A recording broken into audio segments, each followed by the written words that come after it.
Hello everyone, welcome back to my channel. Episode 4 के starting में हमें यह दिखाया जाता है कि यहाँ पर जब ज़ॉमी बहुत ज़्यादा कंफ्यूज रहती है ज़ाओदियो को लेकर के, तो वो अपने भाई जाइवी से पूछती है कि क्या ज़ाओदियो सच में हमारी बहन थी। यहाँ पर जाइवी बहुत ज़्यादा ड्रंक रहता है, तो वो उसे बोलता है ये तो तुम्हारे ऊपर है, तुम उसे अपना बहन मानती हो या नहीं। तो यहाँ पर ज़ॉमी उसे बोलती है मैं जानती हूँ कि वो डैड की एक नाजायज औलाद थी, बट डैड ने कभी भी उसके बारे में हमसे बातें क्यों नहीं की, और तुमने भी कभी उसके बारे में मुझसे कुछ नहीं कहा। तो जाइवी उसे बोलता है तुमने तो अभी कहा ना कि वो डैड की नाजायज औलाद थी, तो नाजायज औलाद के बारे में कोई क्यों बात करेगा। ऑब्वियसली उसे सब कोई छुपा कर ही रखना चाहेंगे। तो जामी उससे पूछती है क्या मैं सच में उसके साथ बहुत मीन बिहेव करती थी। तो जाइवी उसे बोलता है कि हम दोनों उसके बड़े भाई बहन थे, हम लोग बस उसके साथ खेलना चाहते थे, तो ये मीन कैसे हुई। और स्पेशली तुम्हें उसके साथ खेलना बहुत ज्यादा पसंद था, और वो भी तुम्हारा फेवरेट गेम, तुम हमेशा उसके साथ अपना फेवरेट गेम खेलती थी। तो यहाँ पर ज़ॉमी बोलती है कि ये तुम कैसी बातें कर रहे हो। तो जाइवियो से बोलता है क्या तुम्हें याद है कि तुम्हारा स्पेशल गेम क्या होता था। और फिर हमें पास्ट का सीन दिखाया जाता है। जो स्पेशल गेम की बात करता है वो कुछ और नहीं बल्कि जो ज़ॉमी है वो ज़ाओदियो को बहुत ज्यादा परेशान करती थी और उसे बुली करती थी, वो बस उसी के बारे में बताता है। और यहाँ हमें पास्ट में दिखाया जाता है कि जब भी ज़ाओदियो स्कूल से आती थी तो ज़ॉमी क्या करती थी, उसका बैग छीन लेती थी और उससे बोलती थी कि घर में इस तरह से घूमा मत करो, तुम एक जगह कोने में पड़े रहो, क्योंकि तुम इस घर की नाजायज औलाद हो, तो तुम्हें कोई हक नहीं बनता इस घर में घूमने का और हमारी आंखों में चुभने का। और ये कहकर ज़ॉमी उसका बैग फेंक देती है और ऊपर से वो उसके बैग की बुराई भी करती है कि तुम इतने चीप बैग लेकर क्यों घूमती हो। तो ज़ाओदियो से बताती है कि ये चीप नहीं है, मेरी मॉम ने अपने हाथों से इसे मेरे लिए बनाया है। और तभी वहां पर ज़ॉवी भी आता है जो उसके बैग पर अपना लात रख देता है। तो यहाँ पर ज़ाओदियो से बोलती है कि तुम्हारी मॉम ने तुम्हारे लिए कुछ नहीं बनाया, तो तुम्हें मुझसे जेलसी फील हो रही है क्या। तो ये सुनकर ज़ॉमी और ज्यादा गुस्सा हो जाती है और बोलती है जेलसी मुझे होगी और वो भी तुमसे। और उसके बाद यहाँ पर जाइवी आता है और उससे बोलता है अरे मेरी प्यारी बहन, तुम्हारी हिम्मत कैसे हुई कि तुम अपनी बड़ी बहन का मजाक उड़ा रही हो, उसकी माँ नहीं है इसलिए। उसके बाद यहाँ पर जाइवी क्या करता है, वो ज़ॉमी को आग लगा देता है कि ये हमारे डैड की नाजायज औलाद है, तुम्हें इससे जीतना होगा। तो यहाँ पर ज़ॉमी क्या करती है, उसकी बात में आकर के ज़ाओदियो को मारने लगती है और बोलती है कि अपनी आंखें नीचे करो, मुझे घूर कर क्या देख रही हो। और वो उसका बाल पकड़ लेती है और बोलती है कि मुझे तुम जैसी लड़कियों की आदत अच्छे से पता है। तो यहाँ पर वो जैसे ही ज़ाओदियो को मारने जाती है, ज़ाओदियो क्या करती है, ज़ॉमी का हाथ पकड़ लेती है और उसे पीछे की ओर ढकेल देती है। और उसके बाद वो जाकर जाइवी को बोलती है कि मेरा बैग दे दो। तो जाइवी उसे बोलता है कि तुम्हारी हिम्मत कैसे हुई अपने बड़ी बहन के ऊपर हाथ उठाने की, तुम्हारे मैनर्स कहाँ है, क्या तुम्हारी मॉम ने यही संस्कार दिए हैं तुम्हें। यहाँ पर ज़ाओदियो मन ही मन बहुत गुस्सा तो होती है और फिर यहाँ पर वो उसे बोलती है कि मुझे परेशान करना बंद करो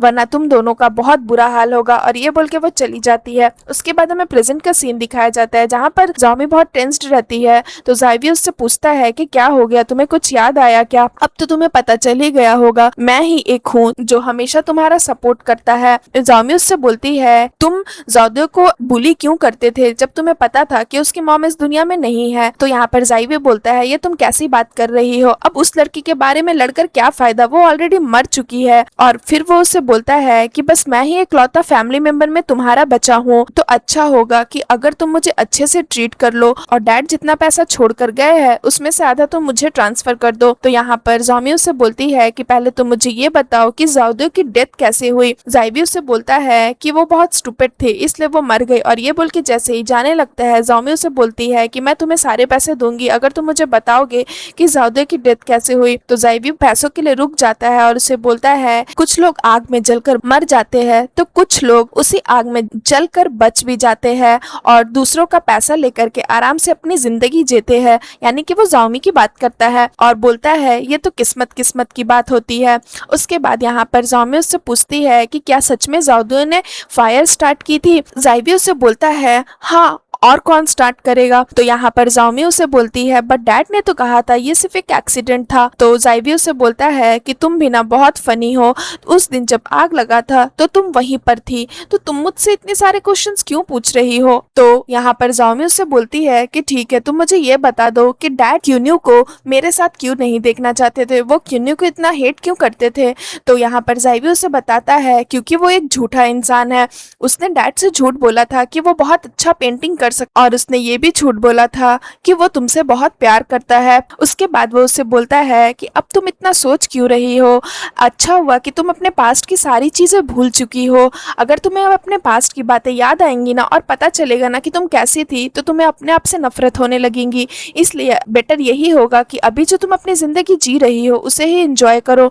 उसके बाद हमें यहाँ दिखाया जाता है कि ज़ॉमी अपने रूम में आ जाती है। वो बहुत ज़्यादा टेंस रहती है अपने पास्ट को लेकर के। तो वो बोलती है ज़ाओदियो की डेथ हो गई, मेरी मेमोरी चली गई, क्यून्यो गायब हो गया था 3 साल से और फिर वो अब वापस आया है। ये सब कुछ एक कोइंसिडेंस तो नहीं हो सकता, मुझे पता लगाना पड़ेगा कि आखिर 3 साल पहले क्या हुआ था और वो वापस क्यों आया है। उसके बाद हमें नेक्स्ट सीन में दिखाया जाता है कि यहाँ पर ज़ॉमी के पास एक पेंटिंग बेचने के लिए एक लड़का आता है और उसे बताता है उस पेंटिंग के बारे में कि वो कितनी महंगी है और वो किस चीज से बनी है, कैसी है, वो सारी चीज उस पेंटिंग के बारे में एलिब्रेट करता है। और वो इस तरह से बताता है कि ज़ॉमी उस पेंटिंग को खरीद ले। लेकिन तभी क्यून्यो आता है और वो उसके पेंटिंग को बीच में से फाड़ देता है। तो ज़ॉमी उससे बोलती है चिल्लाकर कि क्यून्यो, क्या तुम पागल हो, ये तुमने क्या किया। और वो जो लड़का रहता है वो भी गुस्सा हो जाता है और बोलता है कि तुम कौन हो और तुम्हारी हिम्मत कैसे हुई मेरी पेंटिंग को फाड़ने की, क्या तुम पागल हो, तुम्हें पता भी है ये पेंटिंग कितना महंगा है, ये मिलियंस की पेंटिंग है। तो क्यून्यो से बोलता है अच्छा ये पेंटिंग मिलियंस की है, क्या तुम्हें सच में ऐसा लगता है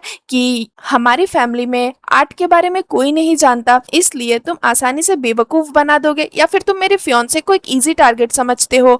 और फिर यहाँ पर क्यून्यो उस पेंटिंग के बारे में इलेबरेट करता है कि वो कितनी फालतू है और वो कितनी चीप पेपर से बनी है, उसमें जो भी टेक्सचर वगैरह पेंटिंग वगैरह है वो सारी चीप है। और वो उसे बोलता है कि इस आर्ट को बनाकर तुमने आर्ट हिस्ट्री की भी इंसल्ट की है। तो जैसे ही ज़ॉमी उस पेंटिंग को देखती है और उस पेपर को छूती है तो उसे भी समझ में आ जाता है कि वो कितनी चीप पेपर है। उसके बाद यहाँ पर क्यून्यो से बोलता है कि अभी के अभी यहाँ से निकल जाओ वरना मैं सिक्योरिटी को बुलाऊंगा। उसके बाद वो आदमी क्या करता है, डर जाता है और वो क्यून्यो को जैसे ही मारता है ज़ॉमी क्या करती है, उसके ऊपर अटैक करती है और वो भी ऐसे स्टाइल से जैसे उसे बहुत अच्छे से टाइकोंडो वगैरह आता हो। तो ये देखकर क्यून्यो भी शॉक्ड हो जाता है और साथ ही साथ खुद ज़ॉमी भी शॉक हो जाती है क्योंकि उसे तो फाइट करना आता ही नहीं। बट फिर से उसे किसी की आवाज आती है कि किस तरह से फाइट करना है और वो अपने हाथों को देखती है और बोलती है कि ये सब क्या हो रहा है, मैंने इतने अच्छे से फाइट कैसे कर ली और मेरे साथ कौन बात कर रहा था। उसके बाद वो जो लड़का रहता है वो और ज्यादा डर जाता है और वो ज़ॉमी को धक्का देकर वहां से चला जाता है। तो क्यून्यो उसे बचाता है और उसे बोलता है कि ज़ॉमी तुम ठीक तो हो। बट ज़ॉमी अब वो टेंस रहती है तो वो कुछ सोचती नहीं और वो क्यून्यो को भी पेट में मार देती है जिससे क्यून्यो को बहुत जोर से चोट लग जाती है। और यहाँ पर ज़ॉमी खुद ही डर जाती है और वो सोचती है कि ये मैंने क्या कर दिया। यहाँ पर क्यून्यो भी शॉक्ड हो जाता है कि आखिर ज़ॉमी ऐसा बिहेव क्यों कर रही है। उसके बाद हमें नेक्स्ट सीन में दिखाया जाता है कि यहाँ पर क्यून्यो अपना पेट पकड़कर बैठा रहता है। तो ज़ॉमी उसे बोलती है कि इतने बड़े तुम हो गए हो बट तुम स्ट्रॉन्ग बिल्कुल भी नहीं हो, क्या तुम्हारे पेट में अब तक दर्द हो रहा है, इतने जोर से तो मैंने नहीं मारा है। और फिर वो उसे बोलती है कि अगर तुम्हें हॉस्पिटल चलना है तो चलो। तो क्यून्यो बोलता है हॉस्पिटल जाने से कुछ नहीं होगा। ज़ॉमी क्या करती है, उसे मेडिकल के पैसे भेज देती है फोन में और बोलती है कि ठीक है तुम खुद ही चले जाना। उसके बाद ज़ॉमी उसे बोलती है तुम मेरे फादर के फ्यूनरल में आए, वहां पर आग लगी थी तो तुमने मेरी जान बचाई और काफी बार तुमने मुझे बचाया है, क्या तुम्हें मेरे डैड के पैसे चाहिए इसलिए तुम मेरी जान बचा रहे हो। क्यून्यो उससे बोलता है कि क्या तुम्हें सच में लगता है कि मैं तुम्हारे डैड के पैसे के पीछे हूँ, और तुमने जो पैसे मुझे ट्रांसफर किए हैं ना, इतना में तो तुम मुझे नहीं खरीद सकती। तो यहाँ पर ज़ॉमी उसे बोलती है कि ठीक है तुम मुझे बताओ कि तुम्हें क्या चाहिए, क्या तुम्हें पैसे चाहिए, अगर पैसे चाहिए तो कितने चाहिए, मैं अभी के अभी ट्रांसफर कर देती हूँ। तो क्यून्यो जब वहां से जाने लगता है तो वो बोलता है कि मुझे कुछ नहीं चाहिए, मुझे बस एक चीज चाहिए और मैं ये चाहता हूँ कि तुम्हें मैं याद आ जाऊं, बस और कुछ नहीं। और फिर सीन यहाँ पर खत्म हो जाता है। सो फ्रेंड्स, अगर आपको मेरी ये एपिसोड अच्छी लगी हो तो प्लीज मेरे वीडियो को लाइक करिएगा, मेरे चैनल को सब्सक्राइब करिएगा। मैं जल्द इसका न्यू एपिसोड लेकर के आऊंगी तो उसके लिए वेट करिएगा। सो फ्रेंड्स, आज के लिए बाय बाय, मिलते हैं फिर से एक न्यू वीडियो के साथ।